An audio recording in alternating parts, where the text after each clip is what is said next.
জেলায় জেলায় সংকট সমস্যা তা থেকে উত্তরণের চ্যালেঞ্জ আর সম্ভাবনার কথা তুলে ধরতে চলছে ডিবিসি এক্সপ্রেস। বিশেষ এই আয়োজনে মতামত থাকছে তৃণমূল থেকে শুরু করে নীতি নির্ধারকদের। ডিবিসি এক্সপ্রেস আজ সারাদিন ছিল নারায়ণগঞ্জ জেলায়।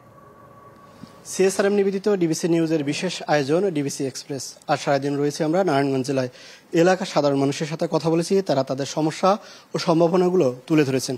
এই মুহূর্তে আমাদের সাথে যুক্ত আছেন নারায়ণগঞ্জ জেলা প্রশাসক। আমরা জেনে নিব এই সকল সমস্যা সমাধানে তারা কি কি করণীয় পদক্ষেপ নিচ্ছেন। শুরুতেই জেনে নিব যে আপনাদের নারায়ণগঞ্জ জেলায় যে হসপিটাল রয়েছে, এখানে 10টি আইসিইউ রয়েছে, কিন্তু সেখানে চিকিৎসক পাওয়া যায় না। এই বিষয়টি নিয়ে আপনারা পরবর্তী পদক্ষেপ কি নেবেন?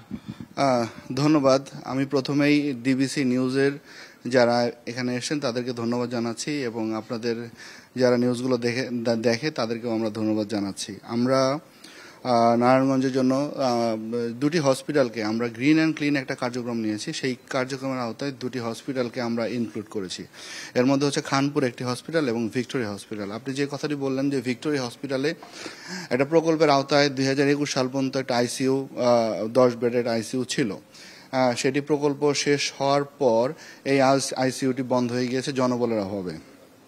ইতিমধ্যেই আমরা মন্ত্রণালয়ের সাথে কথা বলেছি, আমি সজীব স্যারের সাথেও কথা বলেছি যে কিভাবে, কারণ হচ্ছে নারায়ণগঞ্জে আসলে আইসিইউর সমস্যা প্রকট। এখানে একটা প্রাইভেট হসপিটালে 2-1টা আইসিইউ আছে, থাকতে পারে এরকম, এছাড়া কোনো সরকারি হসপিটালে আইসিইউর ব্যবস্থা নেই। বাট নারায়ণগঞ্জের যে পরিমাণে এখানে জনসংখ্যা এবং যে ধরনের মেডিকেল ডিমান্ড, সেখানে আইসিইউটা খুবই জরুরি। আমাকে মন্ত্রণালয় থেকে আশ্বাস দিয়েছে যে দ্রুত এই আইসিইউগুলো কীভাবে চালু করা যায়।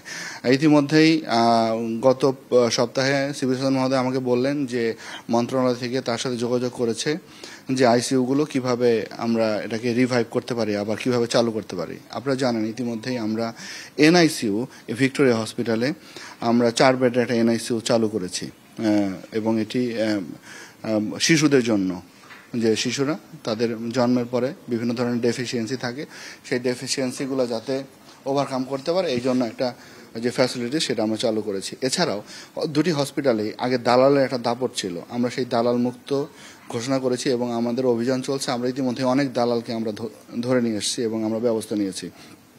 এবং আমরা কিভাবে হসপিটালগুলোকে আরও মানসম্মত করা যায়, কিভাবে রোগীরা আরও প্রপার সেবা পাবে, বিশেষ করে ইমার্জেন্সি আমরা সেবাটা যেটা এই হসপিটালগুলোতে যায়, সেই ক্ষেত্রে আমরা পিডব্লিউর সাথে কথা বলেছি। তারা ইমার্জেন্সির যে রুমটা সেটাকে ঈদের আগে করার কথা ছিল, কিন্তু আসলে ঈদের সময় যদি শেষ না হয়, ঈদের সময় হসপিটালে অনেক রোগীদের সংখ্যা বেড়ে যায়।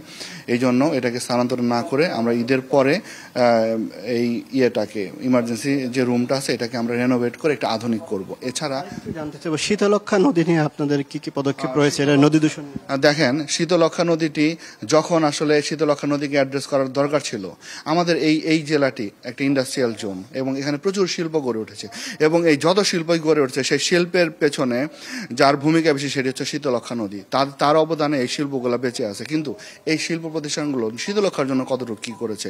যখন শীতলক্ষ্যাকে নিয়ে আমাদের কাজ করার দরকার ছিল, আমরা কিন্তু শীতলক্ষ্যা নিয়ে সেই সময় আমরা কাজ করতে পারিনি, আমরা ইনিশিয়েটিভ নিতে পারিনি। ছোট করে জানতে চাইব শহরের যানজট নিরসনে আপনাদের করণীয় কি কি রয়েছে? শহরের যে সমস্যা আছে তার মূল সমস্যা হচ্ছে, আমি মনে করি যে যানজট। কারণ হচ্ছে যে অপরিকল্পিতভাবে এখানে সমস্ত বিভিন্ন প্রতিষ্ঠান গড়ে উঠেছে, রাস্তাঘাটগুলো পরিকল্পিতভাবে নেওয়া হয়নি, রাস্তার যে ধরনের কাজকর্ম করা দরকার সেই ধরনের কাজকর্ম এখানে করা হয়নি। এছাড়া প্রচুর পরিমাণে অটো যেগুলো অনিবন্ধিত লাইসেন্সবিহীন চলছে, এবং আমরা নিজেদের স্বার্থে নিজেদের প্রয়োজনেই এই যে যানজটগুলো হচ্ছে, এটা তো বাইরের মানুষ এসে করে না, এখানকার মানুষজনই করছে। ধন্যবাদ আপনাকে আমাদের সাথে যুক্ত থাকার জন্য। কাল আমরা যুক্ত থাকবো নারায়ণগঞ্জের রূপগঞ্জে। ততক্ষণ পর্যন্ত ডিবিসি এক্সপ্রেসের সাথেই থাকুন।